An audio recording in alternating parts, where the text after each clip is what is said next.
Zero Malabar സഭയുടെ PROയും media കമ്മീഷൻ്റെ സെക്രട്ടറിയുമായ ആൻ്റണി വടക്കേക്കരച്ചൻ നമ്മോടൊപ്പം ചേരുകയാണ്. അച്ഛാ, സഭയെ സംബന്ധിച്ചുള്ള ഏറെ സന്തോഷകരമായൊരു ദിവസം ഇപ്പോൾ വീണ്ടും കടന്നുപോവുകയാണ്. രണ്ട് മെത്രാന്മാർ, ഒരാൾ ആർച്ച് ബിഷപ്പായിട്ടും ഒരാൾ രൂപതയുടെ ശംഷാബാദ് രൂപതയുടെ മെത്രാനുമായിട്ട് നിയമിതനായിരിക്കുന്നു.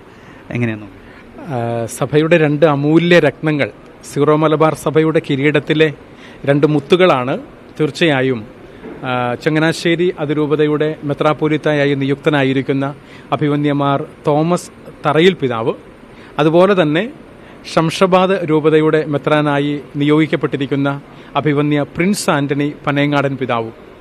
അവരുടെ നിയമനങ്ങൾ സംഭവിച്ചത് സഭയുടെ ആസ്ഥാനമായ കാക്കനാടുള്ള മൗണ്ട് സെന്റ് തോമസിൽ വെച്ച് നടത്തപ്പെടുന്ന 32ാമത് മെത്രാൻ സിനഡിന്റെ 3ാമത്തെ സമ്മേളനത്തിൽ തിരഞ്ഞെടുപ്പ് നടന്നു. മാർപ്പാപ്പയുടെ അംഗീകാരത്തിനു വേണ്ടി സമർപ്പിക്കപ്പെട്ടു. മാർപ്പാപ്പയുടെ അംഗീകാരം ലഭിച്ചതനുസരിച്ച് സീറോ മലബാർ സഭയുടെ പിതാവും തലവനുമായ major arch bishop അഭിവന്യമാർ Raphael Thattil പിതാവ് ചങ്ങനാശ്ശേരി അതിരൂപതയുടെ പുതിയ മെത്രാപ്പോലീത്തയായി അഭിവന്യമാർ ജോസഫ് പെരുന്തോട്ടം പിതാവിനു ശേഷം ചങ്ങനാശ്ശേരി അതിരൂപതയെ നയിക്കാൻ വേണ്ടിയിട്ട് മനഃശാസ്ത്രജ്ഞനായ ഒരു പിതാവിനെയാണ് കണ്ടെത്തിയത്. അത് അഭിവന്യമാർ തോമസ് തറയിൽ പിതാവാണ്. അദ്ദേഹത്തെക്കുറിച്ച് ലോകമെമ്പാടുമുള്ള എല്ലാവർക്കും അറിയാം. കാരണം അദ്ദേഹം ഒരു നലം തികഞ്ഞ ഒരു ധ്യാനഗുരുവാണ്.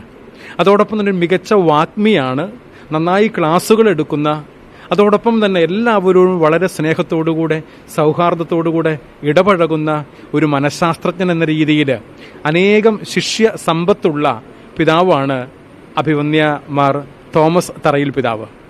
മറുഭാഗത്ത് ചിന്തിക്കുമ്പോൾ ശംഷാബാദ് രൂപതയുടെ മെത്രാനായി തിരഞ്ഞെടുക്കപ്പെട്ടിരിക്കുന്ന പ്രിൻസ് ആന്റണി പനയങ്ങാടൻ പിതാവ് ഒരു തികഞ്ഞ മിഷണറിയാണ് എന്ന് പറയുന്നതിൽ വലിയ സന്തോഷവും അഭിമാനവുമാണ്.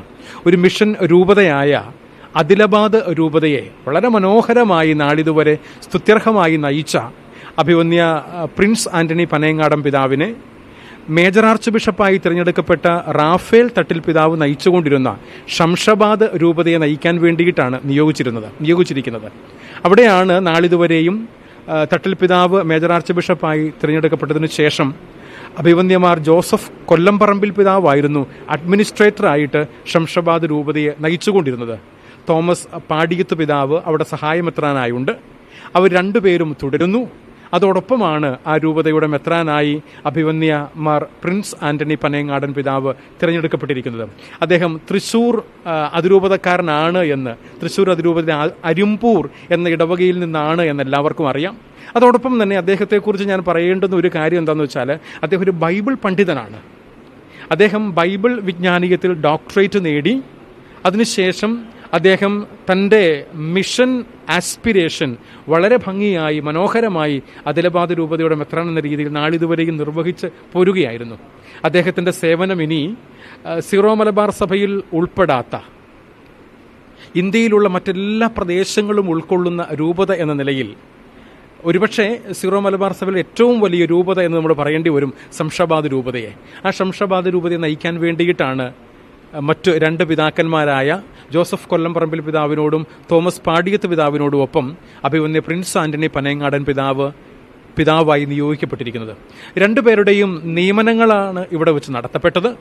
ഇനി അവർ രണ്ടുപേരും സ്ഥാനാരോഹണം ചെയ്യുന്ന ചടങ്ങുകൾ അതാത് രൂപതകളുടെ സമയക്രമങ്ങൾ അനുസരിച്ച് പിന്നീട് മാധ്യമങ്ങളിലൂടെ വിശ്വാസ സമൂഹത്തെയും പൊതുസമൂഹത്തെയും അറിയിക്കുന്നതാണ്. എല്ലാവരും പ്രാർത്ഥിക്കുക. സീറോ മലബാർ സഭയ്ക്ക് രണ്ട് പുതിയ പിതാക്കന്മാരെ, രണ്ടുപേരും മെത്രാന്മാരായിരുന്നവരാണ്. ഒരാൾ മെത്രാപ്പോലീത്തയായും മറ്റൊരാൾ ഒരു രൂപതയുടെ മെത്രാനായും മാറ്റപ്പെടുന്നു എന്നുള്ളതാണ് ഇത്തരുണത്തിൽ ഏറ്റവും പ്രധാനപ്പെട്ട വിഷയമായി നിങ്ങളുടെ മുമ്പിൽ പറയാനുള്ളത്. മറ്റൊരു കാര്യം പിതാച്ച, ഇപ്പോൾ അലിദാബാദ് രൂപതയ്ക്ക് ഒരു പുതിയ മെത്രാനെ വേണം. ഇപ്പോൾ നിലവിൽ ഒഴിഞ്ഞിരിക്കുകയാണ്. അപ്പം ഇനി ചങ്ങനാശ്ശേരി രൂപതയ്ക്ക് ഒരു സഹായ മെത്രാനും അല്ലേ? അത് നമ്മുടെ സിനഡ് പിതാക്കന്മാരാണ് തീരുമാനിക്കേണ്ടത്. തീർച്ചയായും അപ്രകാരമുള്ള കാര്യങ്ങളെക്കുറിച്ചുള്ള ചർച്ചകൾ ഇനിയുള്ള സിനഡുകളിൽ നടക്കുമെന്ന് തന്നെ നമുക്ക് പ്രതീക്ഷിക്കാം. അദിലാബാദ് രൂപയുടെ ചാർജ് ആർക്കും നൽകിയിട്ടില്ല. അത് തീർച്ചയായും അടുത്ത ദിവസങ്ങളിൽ തന്നെ ആരെങ്കിലും അഡ്മിനിസ്ട്രേറ്ററായിട്ട് വെക്കുന്നതാണ് സാധാരണഗതിയിലുള്ള പതിവ്. അതിനുശേഷം അദിലാബാദ് രൂപതയ്ക്ക് വേണ്ടിയുള്ള പുതിയ മെത്രാനെ തിരഞ്ഞെടുക്കുന്നതുമായി ബന്ധപ്പെട്ടുള്ള പ്രോസസ്സ്, അതൊരു വലിയ പ്രൊസീജിയറാണ്, എല്ലാവർക്കും അറിയാവുന്നതുപോലെ. അതിന്റെ പ്രോസസ്സുകൾ ആരംഭിക്കും. അത് സമയക്രമം അനുസരിച്ച് നമ്മുടെ സീറോ മലബാർ സഭയുടെ സിനഡ് തീരുമാനിക്കുകയും മാർപ്പാപ്പയുടെ അംഗീകാരത്തോടുകൂടെ പ്രഖ്യാപിക്കുകയും ചെയ്യും. അതോടൊപ്പം ചങ്ങനാശ്ശേരി അതിരൂപതയ്ക്ക് ഒരു സഹായമെത്രാൻ എന്നുള്ളത് സിനഡ് പിതാക്കന്മാർ തീരുമാനിച്ച് കാലക്രമത്തിൽ നടപ്പിൽ വരേണ്ട ഒരു കാര്യമാണ് എന്നുമാണ് അതേക്കുറിച്ച് പറയാനുള്ളത്.